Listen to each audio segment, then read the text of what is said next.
Je vais te tutoyer, Québec. C'est un ami qui m'est très cher qui m'a appris ça. Je vais te parler de lui tantôt. Je m'appelle Alain Farah, F-A-R-A-H, pas comme les lunettes. Mon texte, lui, s'intitule « Les ongles bleus de Madame Harper ». Je ne m'habituerai jamais.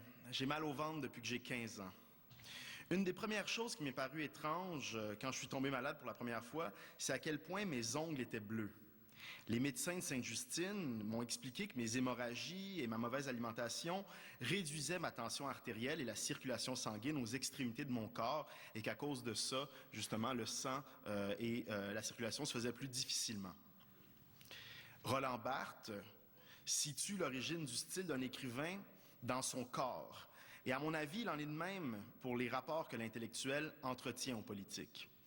Nos positionnements idéologiques viennent de nos viscères, sont affaires de pulsion, d'atavisme. Les choix apparemment réfléchis sont déterminés par les angoisses ou les espoirs qui nous travaillent dans la nuit, qui font en sorte qu'à un moment donné, tu décides d'aller prendre un cachet de Rivotril.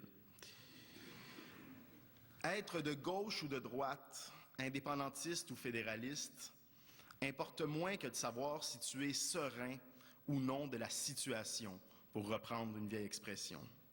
Si tu n'es pas serein, il se peut, je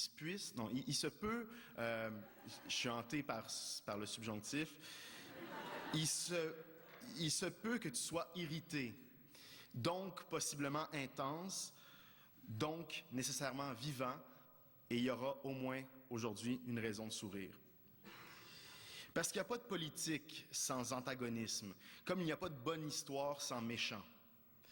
Antagoniste vient du grec agone. Là, c'est le moment où je fais semblant que je parle le grec, mais à part avoir mangé du souvlaki ou d'avoir visité et avoir eu beaucoup de plaisir à Mykonos, je n'en sais rien du grec. Sauf que je me suis acheté un dictionnaire, je vous en suggère un, celui de Jacqueline Picoche, en format poche. Donc, agone implique l'idée d'une lutte, idée qui implique elle-même la perspective d'une issue, d'une transformation. Alors, vous avez le protagoniste qui apparaît toujours à l'avant-plan et qui tout d'un coup a besoin de son antagoniste pour produire son action. Parce que sans lui, sa vie serait ordonnée et parfaite. Qui veut d'une vie parfaite? Le sens de l'inoubliable réplique donc du Joker. Là, je vais commencer à te parler de trucs de culture populaire, donc tu peux sortir si tu veux, ou rentrer. Je sais pas, je suis mêlé, je sais plus à qui je m'adresse. Je sais que j'ai ma petite fée Clochette ici, je sais pas si vous pouvez la voir, mais non, mais elle me fait du bien, elle me protège. Monsieur, vous êtes troublé par ça, mais je vous assure, vous essaierez. Donc, le sens de l'inoubliable réplique du Joker à Batman dans le Dark Knight de Christopher Nolan, quand il admet à la chauve-souris qu'il ne peut pas la tuer à cause d'un paradoxe. You complete me. On se complète tous les deux. C'est exactement ce sens-là, ce que je voulais dire avec agone. Agoniste, protagoniste, ils vont ensemble. Pour ma part, mon méchant préféré, c'est-à-dire le pire d'entre tous, c'est Lord Farquaad dans Shrek.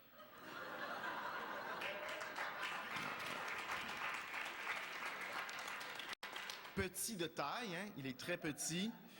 Farquaad habite un gros château doté d'une très grosse tour, oui, on y reviendra, une très grosse tour, donc, ce qui fait dire à Shrek que Farquaad compense sans doute sur quelque chose. Shrek a lu Freud. Obsédé qu'il est, Farquaad, par l'idée d'un monde parfait, il chasse toutes les créatures étranges de son royaume. Mais il a beau dominer son fief, dont l'hymne est, tu t'en souviens peut-être, chez nous, pas de vague, pas de blague, ne marche pas en zigzag, sinon on te croque, du loch est un monde parfait. Tout dans du loch rappelle le caractère minable de l'endroit et de son chef. Farquaad peut tenter de vaincre son complexe de Napoléon en portant des échasses. Sa couardise l'empêche d'épouser une princesse et d'ainsi atteindre le parfait destin du personnage de conte, c'est-à-dire vivre heureux au passé simple et avoir beaucoup d'enfants. Farquaad, pour ceux qui ont vu le film ou qui iront le voir tout à l'heure, hein, ou vous pouvez le louer sur le 900,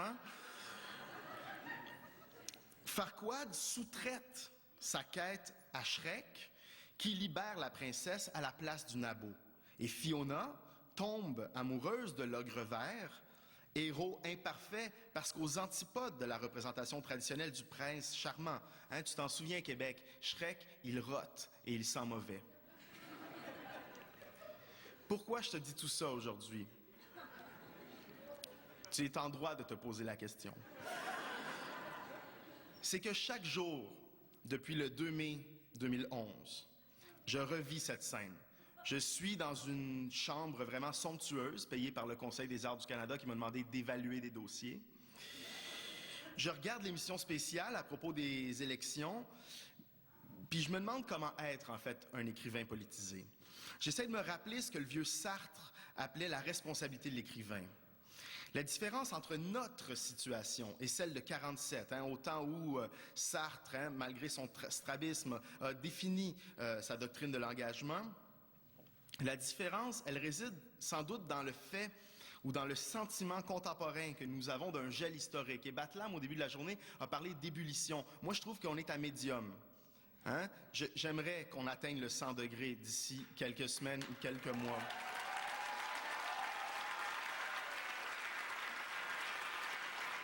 Donc, on est en train de le vivre, ce sentiment, ou la fin, ou ce dégel-là, donc à cause du gel, en tout cas, tout est mêlé.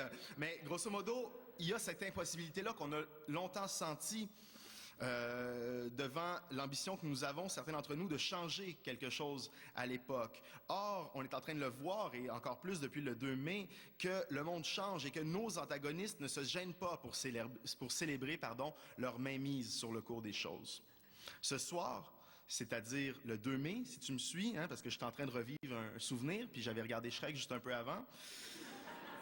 Ce soir, donc le 2 mai 2011, je me sens comme un soldat impérial en train de remplir son cabaret à la cafétéria de l'Étoile Noire, 2 minutes avant que Skywalker fils ne la fasse exploser. Je pense à Star Wars parce que lorsque son gouvernement minoritaire est tombé en mars 2011, le premier ministre conservateur a plagié un discours de l'empereur Palpatine. Va voir sur Internet, c'est vrai. En anglais, Our government will make sure to assure, he speaks better than me, but stability and security. Donc, c'était quelque chose comme « Laissez-moi vous rassurer, notre priorité consiste à assurer la sécurité et la stabilité du pays. » Aussi bien dire un monde parfait. Il est presque 23 heures. J'ai un message d'un de mes amis, celui qui m'a appris à te tutoyer, Québec, Fred Pellerin, qui m'écrit « Farah, si tu vois la carte, on n'est pas du même monde entre Orange et le reste. » Harper prononce son discours de victoire. Je prends 2 comprimés de Rivotril en voyant les ongles bleus de sa femme, Mme Harper, qui les avait peints de cette couleur-là, Petite coquetterie, mais qui me rappelle des choses difficiles. Si tu m'as suivi, je te parlais de quand j'étais à Sainte-Justine au début. Le 19 octobre 2015, date des prochaines élections fédérales, c'est loin. J'espère qu'on sera parti avant.